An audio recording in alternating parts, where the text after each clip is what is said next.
Hey guys, welcome to episode 1. Today's topic was referred by a friend.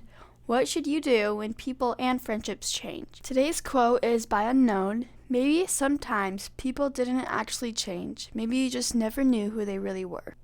It can be really hard when people change, whether it's a best friend or a family member or someone we don't really know well.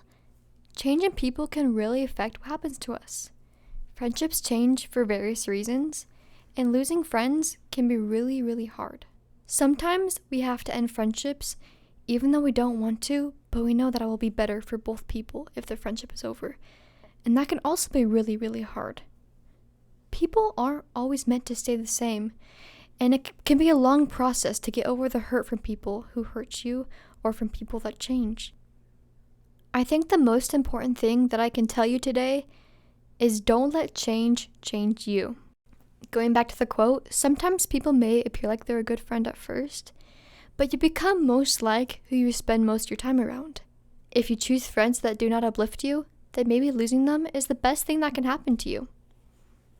Yeah, for instance, in 4th grade, there was this new girl, and I really wanted to be her friend, so I talked to her, and after a few months, we became really good friends. I invited her to my house a couple of times, and we would hang out, and she started giving me little gifts, and then after like a year, I realized she was just buying my friendship with gifts. And so I started to back off a little bit, but I was stuck.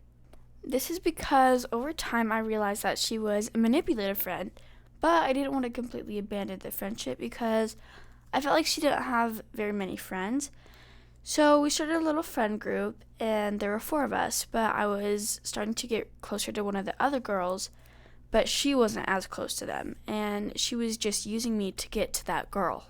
Once I went into middle school, I had the chance to go to a different school while the 3 other girls went to the same school. At first, I was really sad that I couldn't be with these friends, and I had a major fear of missing out. But over time, I realized that it was the best thing that could have happened for me to reach out and make new and real friendships with other people who weren't toxic. I am super grateful for this experience because I have learned boundaries, and I learned what to look for in a friend and what not to look for. And now I have super great friends that I can trust, and I grew a lot from this experience, and it has benefited me in many ways, and I'm just really happy that I went through it. Yeah, I agree. It's really important to have those kind of experiences so that we could learn from it and grow from it.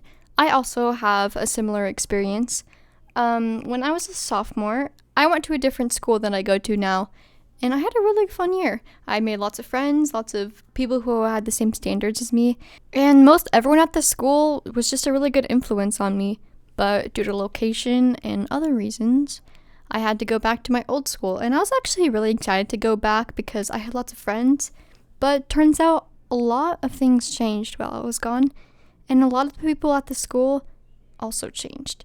And it was really hard to see the people that I once knew that were really good people had changed their standards, and they changed their way of life, basically. I really wanted to be surrounded with people who had the same standards as me and who made the same good decisions, but of course not everyone's the same, and people are going to change. So for me, the best thing I could do was just make sure that I was happy in my situation and that I wasn't going to let the influence of others influence me in my life and what I wanted to do with it. So I decided to keep most of the friends that I still had, but I also had to set boundaries for myself and decide what I was going to do and when I was going to hang out with them. Now, what if it feels like nobody changes? There's an airplane. That's awkward. What do you do if it feels like nobody changed in the situation, but it feels like your friendship is just drifting apart?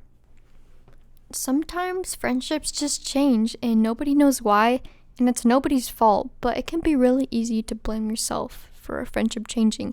Sometimes the most important thing we could do is stop being afraid of losing people and be more afraid that you lose yourself while trying to please people. Sometimes we get so caught up in what happened in the past that we don't find ourselves in the present. When people change, most of the time there is nobody to blame, but sometimes that's what hurts the most, because when people change, it really hurts, and we keep looking back on who people used to be or how friendships used to be. But when we do that, it's just gonna hurt even more. pro tip, if I have to clean my house before you come over, we are not actually friends, okay? But when people change, it's sometimes for the better. So we have to trust that people are capable of making their own decisions, and it has nothing to do with us. But y'all, okay, let me just say that honestly, true friendship is when you walk into someone's house and your Wi-Fi automatically connects. All right, guys, that's it for episode 1. So Woohoo! I hope you enjoyed, and we'll see you next time. Peace, homies.